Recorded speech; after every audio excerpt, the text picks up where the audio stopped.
Patris et Filii et Spiritus Sancti.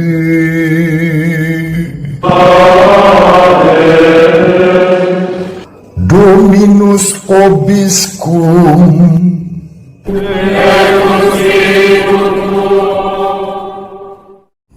Sahabat peradaban kasih yang terkasih dalam Kristus, selamat berjumpa dalam Renungan Harian bersama saya, Romo Alois Budi Purnomo PR, melalui channel ini. Ya Yesus yang lemah lembut dan rendah hati, jadikanlah hatiku seperti hatimu.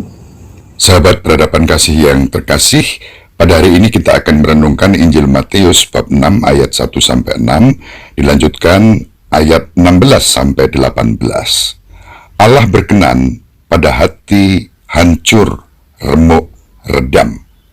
Itulah ciri utama Allah yang Maha Pengasih dan Penyayang bagi kita umat-Nya. Sahabat peradaban kasih ekologis yang terkasih, adalah wajar bahwa kita semua ingin sedikit lebih disukai. Itu sangat manusiawi. Platform media sosial seperti misalnya YouTube, Instagram, dan Facebook memainkan keinginan kita untuk mendapatkan respons melalui viewers, subscribers, likes, followers, friends, dan sejenisnya. Di zaman Yesus, orang-orang Farisi menginginkan hal yang sama, hanya dengan platform yang berbeda. Mereka bersikap munafik dan pamer demi egoisme mereka untuk dikagumi manusia, bahkan berkedok pelaksanaan dan pemaksaan hukum agama dengan mengabaikan kemuliaan Allah demi kemuliaannya sendiri. Yesus berkata bahwa mereka mengubah sudut-sudut jalan dan pasar menjadi platform ketika mereka memberi sedekah atau berdoa dengan tangan terentang lebar sambil bernyanyi perlahan, sehingga semua orang akan melihat dan mendengar mereka. Setiap kali mereka berdoa di rumah-rumah ibadat, mereka berdiri di tempat terdepan sehingga semua mata tertuju kepada mereka. Yesus berkata, mereka telah menerima upah mereka. Pandangan Allah tertuju pada pemungut cukai yang rendah hati, pendiam, dan bertobat. Allah memandang orang hina, kata pemazmur dalam Mazmur 138 ayat 6. Dia telah menurunkan orang-orang yang kuat dari tahta mereka, tetapi mengangkat orang-orang yang hina. Itu salah satu seruan dalam Kidung Magnificat Bunda Maria dalam Injil Lukas bab 1 ayat 52. Sahabat peradaban kasih yang terkasih, hal yang indah adalah bahwa Allah rindu bertemu dengan yang hina, sederhana, kecil, dan lemah.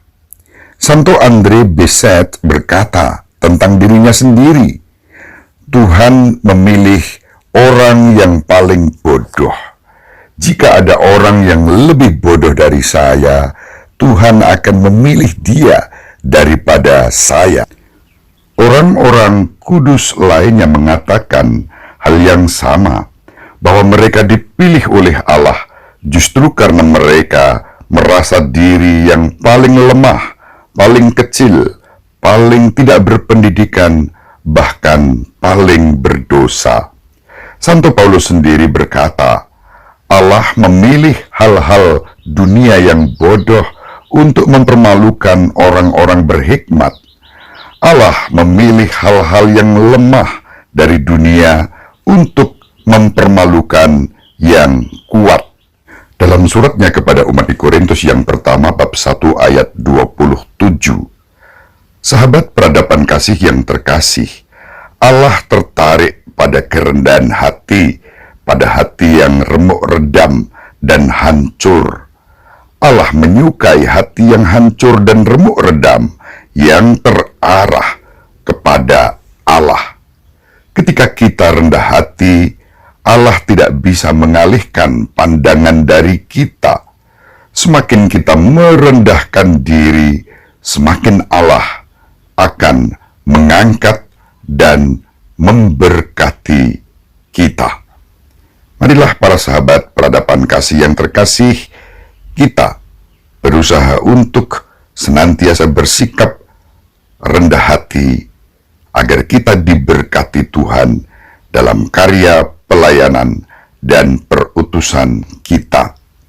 Inilah salah satu tema yang bisa kita renungkan berdasarkan bacaan Injil pada hari ini, Injil Matius bab 6 ayat 1-6, ayat 16 sampai 18. Semoga bermanfaat. Bila bermanfaat dan menjadi berkat, boleh dibagikan kepada siapapun. Terima kasih panjenengan setia mengikuti renungan harian ini. Terima kasih kepada para subscribers yang baru. Terima kasih atas komentar-komentar positif yang diberikan melalui platform channel Alois Budi Purnomo TV. Sahabat yang terkasih, Ibu Maria mendoakan kita, Bapak Yosef merestui kita dengan keheningannya. Semoga para sahabat dimanapun berada bersama seluruh anggota keluarga dibimbing, dilindungi, dan diberkati oleh Allah yang Maha Kuasa, Bapa dan Putera dan Roh Kudus. Amin. Terima kasih. Tetap semangat. Salam sehat. Jangan lupa bahagia. Sahabat peradaban kasih yang terkasih, sampai jumpa pada episode berikutnya. Terima kasih atas kebersamaan kita. Salam peradaban kasih ekologis, berkah